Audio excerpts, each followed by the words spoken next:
Magandang araw mga ka-Ragnar, bago ang lahat, gusto ko lang magpasalamat sa inyong patuloy na pagsuporta. Naabot ko na ang 50,000 subscribers, iyon ay dahil sa inyong napakainit na pagmamahal sa channel na ito. Salamat po ng marami sa inyong lahat, next target po ay 70,000 subscribers, aabot kaya bago matapos ang taon. Bahala na, mahalaga masaya kayong lahat, salamat po. Ang nakaraan. Matapos magtagumpay ang ating bida na hadlangan ang plano ni Ed Troyban na wasakin ang teritoryo ng Bakos. Nagtungo ito sa floating archipelago, iyon ay para makuha ang espada at ang dragon na kasama sa mga dragon na dapat niyang maipon. Pagpapatuloy, dahil sa sinabi ng ating bida, pumayag nga ang pinuno ng teritoryo na kanyang pinuntahan, sinama nga siya sa barko nito at ginawang isang mandirigma ang ating bida roon, para iligtas ang kanilang teritoryo sa nalalapit nitong pagkawasak. Sakay nga ng barkong ito ang ating bida, si Theo Ragnar at ang kanyang plano ay patuloy na tumatakbo ayon sa kanyang kagustuhan, kasabay rin nito ay ang iligtas ang floating archipelago sa pagkawasak nito.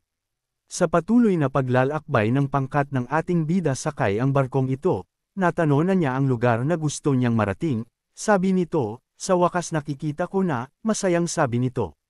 Naririto na nga si Theo sa lugar na tinatawag na floating archipelago, isang lugar na nakalutang sa ibabaw ng tubig, na sinasabing dahil ito sa Sea Dragon at mana nito. Ang floating archipelago ay may nabuong isang magandang kasaysayan at tradisyon, iyon ay ang trading alliance na sobrang kakaiba sa lahat, na kahit ang emperor ay kinilala ang lugar na natatangi at maaring tumakbo ng sarili lang nito. Kaya lang ang sakam na si Troyban ay sinakop ang lugar na ito. Simula pa nung maganap ang dakilang digmaan, na ang dakilang lugar na ito ay naging isang lugar para lang sa militar ng Troyban. Ang lahat ng isla rito ay lumubog sa ilalim ng tubog at naburang lahat ng matapos ang dakilang digmaan, iyon ang sinapit ng dakilang lugar. Habang naalala ng ating bida ang mga nangyari sa floating archipelago sa kanyang nakaraang buhay, dito ay muling nag-init ang dugo nito sa mga Troyban. Kailangan niyang maalis kaagad ang mga Troyban sa lugar na ito, bago tuluyang mawasak ang nasabing mga isla. Habang malalim ang iniisip ng ating bida, ang lalaki sa likuran nito ay biglang nagsalita, na ang sabi, hindi ka nagbibiro diba? Tama ba ako? Sabi mo ililigtas mo ang floating archipelago. Tanong nito na paninigurado sa ating bida. Muling nagsalita ang lalaki, sabi nito, ang sinabi mo doon ay pipigilan mo ang mga isla na lumubak sa tubig, sa paglipat ng mga isla mula rito sa ibang lugar. Tanong nito sa ating bida kung totoo ba ito.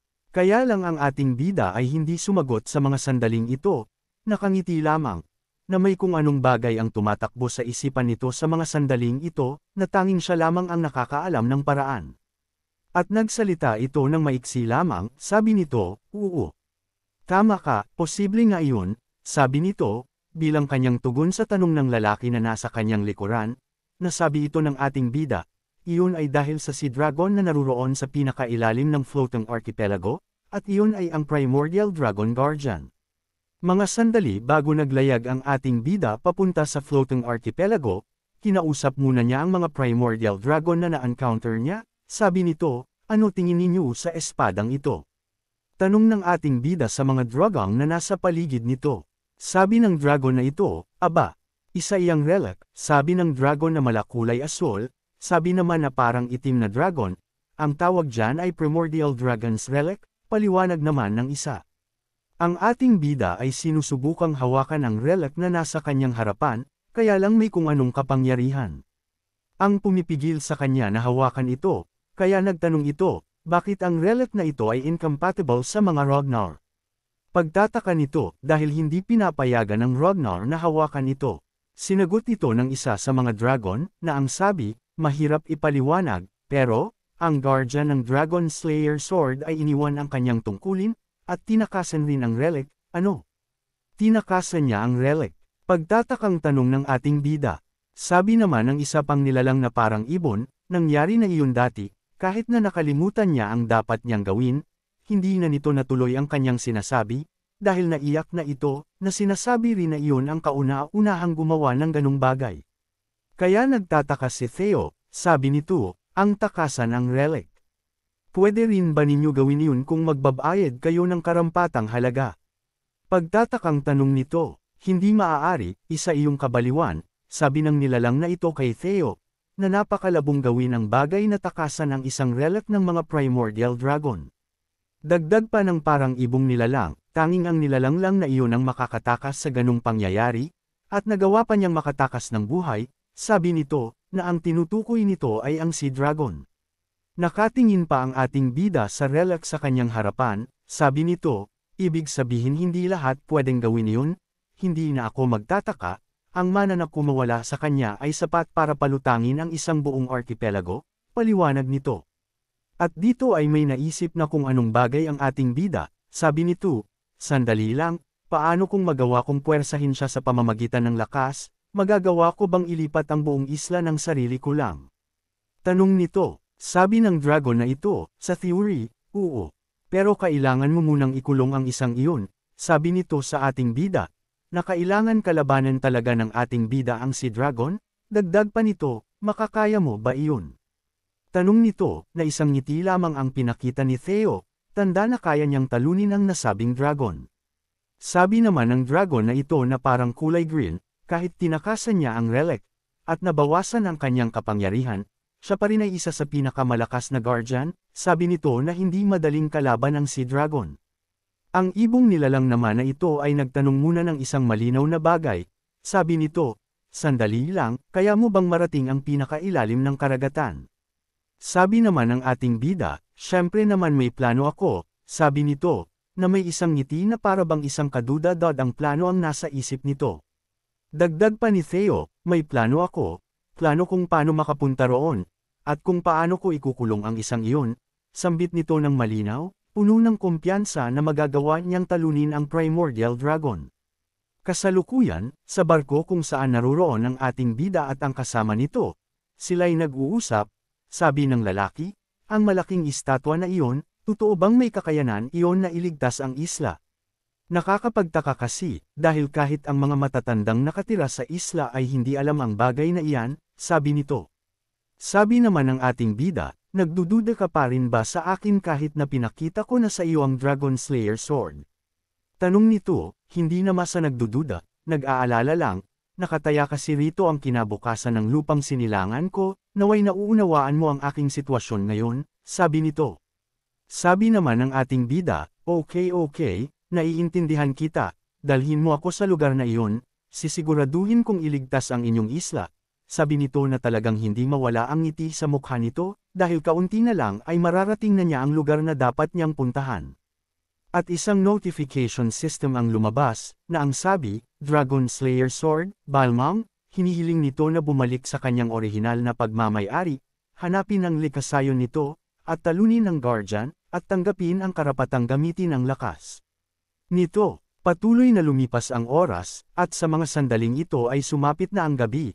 Madilim na ngayon sa lugar na ito, may mga bangka na ang nakaparada sa tabi, at may isa pang barko na paparating.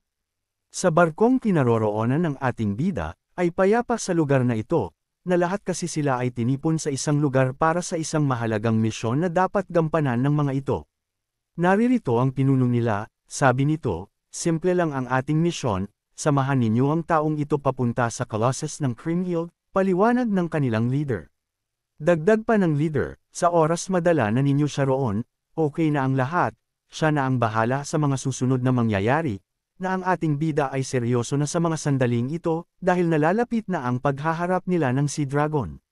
Sabi pa ng pinuno, alam naman siguro ninyo na ang mga Troyban ay binili ang pangunahing angkan, kaya ang seguridad sa Colossus ay talagang napakahigpit ngayon, sabi nito, na ganun nga ang sitwasyon rito, marmaing bantay sa nasabing estatwa ng Sea Dragon. Gamitin ninyo ang nakasanayang ruta, at pamamaraan, ang stealth infiltration, sigaw ng pinuno, na sumigaw rin ang mga tauhan nito, masusunod po pinuno, mabuhay ang floating archipelago. Matapos noon, ay lumingon ito sa ating bida, at nagsabi, kung ganon, ipapaubaya ko na sa iyo ang lahat. Sabi nito ng may bahagyang ngiti, na ang ating bida naman ay nakatingin na naman ito ng matalim sa isang direksyon. Nakatingin ito sa mga tauhan ng pinuno ng floating archipelago, at may isang nilalang rito ang nahiglait ng husto, hindi malaman kung ito ba ay kakampi o isang espiya mula sa kalaban.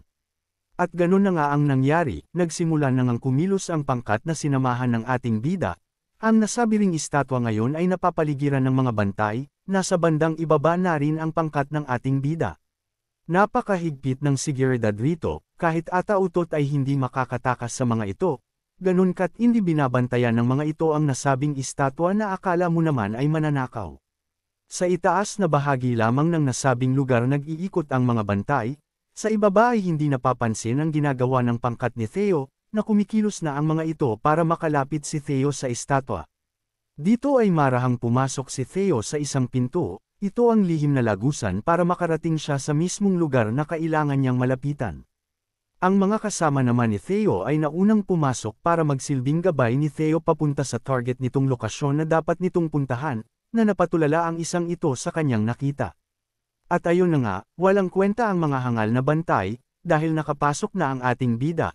At ang mga sumama rito, sabi ng isa sa mga kasama nito, naririto na tayo, salamat sa ingay na binibigay ng waterfall, kaya hindi tayo basta-basta naririnig ng mga angas na iyon, pero kahit na ganun, mag-ingat ka Perrin, sabi nito sa ating bida na huwag gumawa ng ingay o kung ano paman, para hindi malaman na nasa paligid sila. Mula sa kanyang system, dito ay kinuha ni Theo ang Balmang, o ang espada na tinatawag na Dragon Slayer Sword, na sa paghawak nito ay naglabas kaagad ng kuryente dahil isang Ragnar ang may hawak rito. Sabi naman ng ating bida, salamat sa inyong tulong, maaari na kayong umalis, dahil mula rito ako na ang bahala sa lahat, sabi nito ng nakangiti, na para bang isang kagimbal-gimbal na bagay ang gagawin ng ating bida. Dito ay natuwa ang isang ito nang makita ang espada na hawak-hawak ni Theo, sabi nito, wow! Yan ang tunay na Dragon Slayer Sword, nasasabik nitong sabi sa ating bida, na nakatingin sa espada. Dito ay naging matalim ang tinginan ng ating bida sa espada, sabi nito, habang nalalapit kami sa Colossus. Mas lalong tumitindi ang reaksyon ng isang ito, sabi ni Theo, na talagang nagre-react ngayon ang espada sa estatwa ng Sea Dragon. At napatingin si Theo sa bandang itaas, sabi nito, hindi kaya naroon sa lugar na iyon. Tanong nito sa sarili na may hinahanap itong isang eksaktong lokasyon para magawa ang kanyang dapat gawin. At hindi na nga nagpatumpok-tumpik pa ang ating bida, agad na itong kumilos, nagmamadaling puntahan ang eksaktong lugar na kailangan niya, at sa patuloy niyang pag-akyat, ang kanyang espada ay patuloy lang rin sa pag-react nito. Dito sa ibabang bahagi, ang isa sa mga kasama ni Theo ay nakatingin sa kanya sa itaas. Sabi nito, nasa kanya nga talaga ang Dragon Slayer Sword, sabi nito ng malumanay na may kaginhawaan sa kanyang puso. Kaya lang sa pagkakampanti nito, sabi nito, sa wakas ang pag-asa na sa aming isla, ang lalaking kainahinala kanina, ay biglang gumalaw, inakbayan ang lalaking walang kamalay-malay, sabay atake nito ng isang punyal na itatorok nito sa leeg ng isang ito. At ayun na nga, agad na sumirit ang dugo rito, tanda na walang nagawa ang lalaking nag-aantay na ng pagbabago at pag-asa para sa kanilang isla, iyon ay dahil winakasan ang buhay nito ng isa sa traidor sa kanilang grupo. Bagsak ang isa sa mga kasama ni Theo, sabi ng kalbang ito, bilasan ninyo, kailangan nating makuha pabalik ang ninakaw na Dragon Slayer Sword, Balmang, sabi nito sa mga kasama, na hindi lang pala siya nag-iisa. Hindi nga nagtagal ay narating ng ating bida ang tuktok na bahagi ng estatwa, naririto siya sa isang estatwa ng mandirigma na itinarak ang espada nito sa ilong ng Sea Dragon, na iniisip ng ating bida na ito ang eksaktong lugar para mapuntahan niya ang sea floor kung saan naruroon ang Sea Dragon Guardian. Nakatayo ngayon ang ating bida sa estatwa ng nasabing mandirigma, hawak nito ang Dragon Slayer Sword, na patuloy na nagre-react ng husto sa mga sandaling ito. Hawak ng ating bida ang Balmang, sabi nito, talagang nagre-react ng husto ang espadang ito, at mas matindi ang reaksyon sa lugar na ito. Ang problema, ano na ang susunod kong gagawin, tanong nito sa sarili. Nakita nito na nakatarak ang espada ng mandirigmang estatwa, kaya nakutubon ng ating bida na gayahin ito, kaya agad niyang itinarak ang Balmang sa tabi nito, para gayahin ang parehas na tagpo, kaya lang walang nangyari. At dito ay may kung anong potion na ininom ang ating bida, at nasabi nito sa sarili, sandali nga, isipin ko nga uli ng maigi ang mensaheng natanggap ko, sabi nito sa sarili. Kaya lang habang lumalagok ito ng isang potion, ang kalbong traidor na lalaki ay biglang lumitaw sa tabi nito, at nagpapakawala ng isang matinding killing intent, na binabalak nitong patayin kaagad ang ating bida. Kaya lang sa pamatay nitong pag-atake, sa paglapag rin ng kanyang mga paa, biglang naglaho ang ating bida nang hindi niya namamalayan, kaya nagulat ito at nagtataka sa mga sandaling ito. Paano nangyari yun? Pagtataka nito, na agad tumulo ang gabutil na pawis sa kalbong ulo nito, na kinabahan bigla sa pangyayari, dahil hindi niya makita ang ating bida. At ayun na nga, isang puwersa ang naglakbay patungo sa kanya, isang atake ang nasalo niyang buong-buo nang hindi niya namamalayan na tinaman na siya ng ating bida. Isang malupitang sipa ang pinakawalan ni Theo sa kalbong masamang taong ito, hindi niya namalayan na nasa likuran na pala ang ating bida, kaya tinamaan ito ng magaling. Mukhang napuruhan ng isang ito, iyon ay dahil nagmumug agad ito ng dugo sa kanyang bibig, tanda isang solid na tama ang natikman niya mula sa ating bida. Paano niya ginawa iyon? Paano siya napunta sa likuran ko? Pagtataka nito na naiinis.